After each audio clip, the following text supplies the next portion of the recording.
Unë me qëllim e zgjodha këtë fotografi lab, janë dy fotografi të labit. Labi është i njëjti gjithmonë, po flas nga brenda, nga personaliteti dhe karakteri që ke, por po flasim për një ndryshim fizik.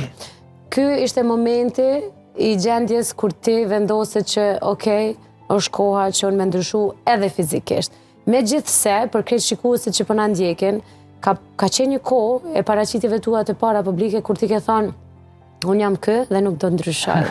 A mundesh me ma spjegu pak lak mu dhe gjitha atyre që po na ndjekin, kush ke ai kliki që the nuk po moj mja dal pa e bë që ndryshim? Ndryshimi ka ardhur gradualisht, nuk ka që ka ardhur me njëherë. Përbes jam shumë i sinqert edhe këtë pjesë. Unë shumë kisha probleme me frymarrjen, që edhe doktori do me thonë, mundet edhe me tregu dhe këtë pjesë, herë do kur që mujna me dojnë bashkë. Unë shumë kisha probleme. Unë flesha të në kohës me gojë hapën, nëse mujnë më shprej që shto. Kisha shumë probleme, po në publiku nuk i thesha që shto është punë. Do me thonë, unë e lasha, okej, qaqë. Tashti, unë e di që edhe kjo pjesë do diskutu shumë, o folë shumë, jom për folë shumë.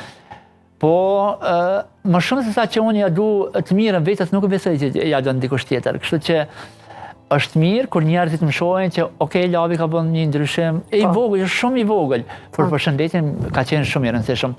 Ato të cilat i thëti që i kom thonë, po i kom thonë. Po shumë mirë me i sëqaru, është e nevojshme. I kom thonë, po që unë kur nuk kom thonë kur nështë, kom thonë që nuk është koha, nuk ka momenti, por që unë jam një mirë. Po unë, do me thonë me shëndetit për një mes kam qenë shumë mirë, tash nuk është arsyetim kjo, po erë koha dhe momenti që unë dash me bëjt gjithçka dhe për vetën. Në fund ditës nështë edhe e meritaj qëta. Absolutisht, bile unë menoj, duhet me falenderu gjyshën tënde në këtë aspekt, sepse ajo ka insistu që këto fjallë të tua me i përbi e me bëki ndryshim. Sepse ja ke dëshmua dhe vetës që kë ndryshimi që ke bë, pavarësisht që nuk është etike, të ka ndihmu shumë. Po, besoj që po. Po nuk është shtebit estetike. Jo, edhe në shëndet. Ta është estetike, nuk e gjithë sot që është po do, këna hapit. Të jeri një djallë, unë menoj që ajo e brendshmja jonë është ajo që na reflektojnë nga jashtë. Madje është një shkrimtar që fatkeqësisht s'po më kujtohet momentalisht emri i tij, ku thotë që nëse ti dukesh i ri edhe përkundër moshës që ke, shpirti jot, brendësia jote e mirë që ke, po reflekton më shumë se pamja jote fizike.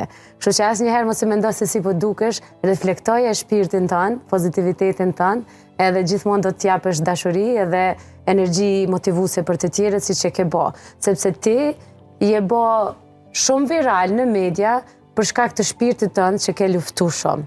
Edhe mos harro që në asnjë moment kërkush s'ka dalë me të komentu më se si e duk ose se si ke qenë, por të kanë falenderu për motivin që ke nda. Edhe kjo është e shajt lab. Edhe nuk besoj që duhet me u harru. Të mirë edhe shumë të mëdhaja prej teje. Sinqerisht faleminderit shumë edhe njëherë. Besoj që thashtë edhe njëherë, e kom meritu besoj këtë pjesë, edhe është diçka e vogël, edhe pse jo,